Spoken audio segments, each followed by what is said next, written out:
ఒక దేశం యొక్క పటం ఎలా విస్తరిస్తుంది, బయటి ప్రాంతాలను తనలో ఎలా చేర్చుకుంటుంది?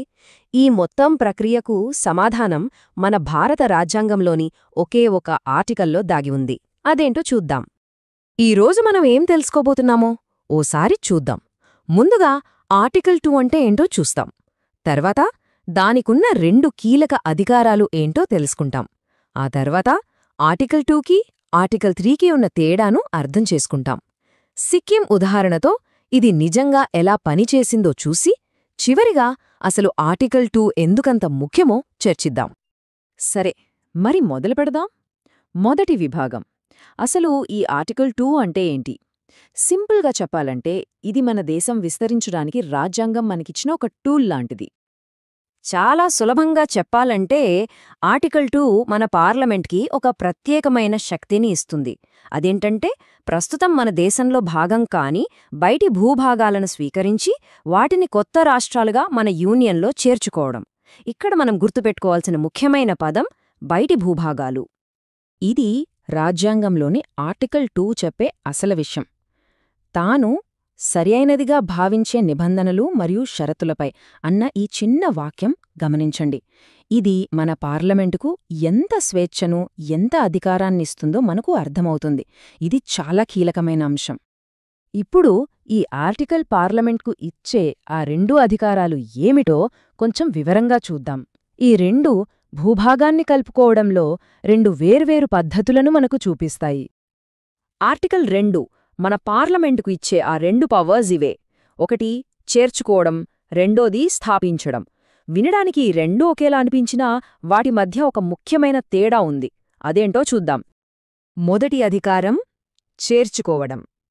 దీని అర్థమేంటంటే అప్పటికే ఒక దేశంగానో లేదా ఒక ప్రత్యేక రాజకీయ ప్రాంతంగానో ఉన్న ఒక భూభాగాన్ని భారతదేశంలో విలీనం చేసుకోవడం అన్నమాట.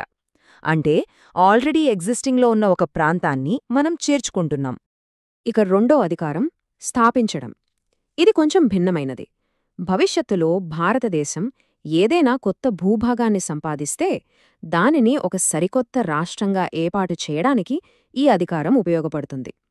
అంటే ఇది కొత్తగా ఒక రాష్ట్రాన్ని సృష్టించడం గురించి మాట్లాడుతుంది. సరే, ఇప్పుడు మనం చాలా ముఖ్యమైన విభాగానికి వచ్చాం. ఆర్టికల్ 2 బయటి భూభాగాల గురించి మాట్లాడుతుంది. మరి దేశం లోపల ఉన్న రాష్ట్రాల సరిహద్దులను మార్చాలంటే పరిస్థితేంటి? ఇక్కడే మనకు ఆర్టికల్ 3 పరిచయమవుతుంది. ఈ రెండింటి మధ్య తేడాను అర్థం చేసుకోవడం చాలా చాలా ముఖ్యం. ఇదే ప్రశ్న మనల్ని ఆర్టికల్ 3 వైపు నడిపిస్తుంది. మన దేశంలోనే ఒక పెద్ద రాష్ట్రాన్ని విభజించి 2 చిన్న రాష్ట్రాలుగా చేయడం లేదా 2 రాష్ట్రాల సరిహద్దులను మార్చడం లాంటివి ఎలా జరుగుతాయి? దాని గురించే ఇప్పుడు చూద్దాం. ఈ స్లైడ్ చూస్తే మనకు మొత్తం క్లారిటీ వచ్చేస్తుంది.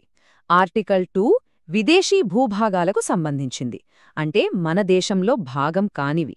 ఆర్టికల్ 3 మన దేశం లోపల, అంటే ఇప్పటికీ ఉన్న రాష్ట్రాలకు సంబంధించింది. ఉదాహరణకు సిక్కింను మన దేశంలో చేర్చుకోవడం ఆర్టికల్ 2 కిందకొస్తే, ఆంధ్రప్రదేశ్ నుండి తెలంగాణను ఏర్పాటు చేయడం ఆర్టికల్ 3 కిందకొస్తుంది. ఎంత స్పష్టంగా ఉందో కదా? చట్టాలు, నిర్వచనాల నుండి ఇప్పుడు మనం ఒక నిజమైన చారిత్రక ఉదాహరణ వైపు వెళ్దాం. ఆర్టికల్ 2ను ఆచరణలో ఎలా ఉపయోగించారో చెప్పడానికి సిక్కిం కథ ఒక అద్భుతమైన ఉదాహరణ. సిక్కిం విలీనమనేది ఆర్టికల్ 2లోని చేర్చుకోవటమని అధికారానికి ఒక పర్ఫెక్ట్ ఎగ్జాంపుల్. ఎందుకంటే అది అప్పటికే ఒక రాజకీయ అస్తిత్వంగా ఉన్న సిక్కింను మన భారతదేశంలోకి ఆహ్వానించిన సందర్భం. సిక్కిం మన దేశంలో ఎలా కలిసిందో చెప్పే ఈ టైమ్లైన్ చూడండి. ఒకప్పుడు అది భారతదేశ సంరక్షణలో ఉన్న ఒక ప్రత్యేక ప్రాంతం. తర్వాత 1974లో 35వ రాజ్యాంగ సవరణ ద్వారా దానికొక అనుబంధ రాష్ట్రం హోదా ఇచ్చారు.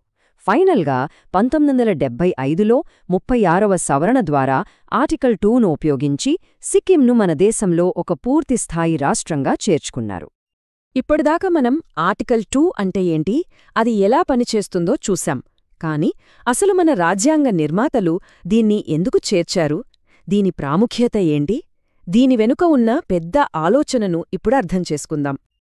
మన రాజ్యాంగ నిర్మాతలు ఎంత ముందుచూపుతో ఆలోచించారంటే భారతదేశ సరిహద్దులు ఎప్పటికీ ఇలాగే స్థిరంగా ఉండవని, భవిష్యత్తులో మారవచ్చని వాళ్లు ముందే ఊహించారు.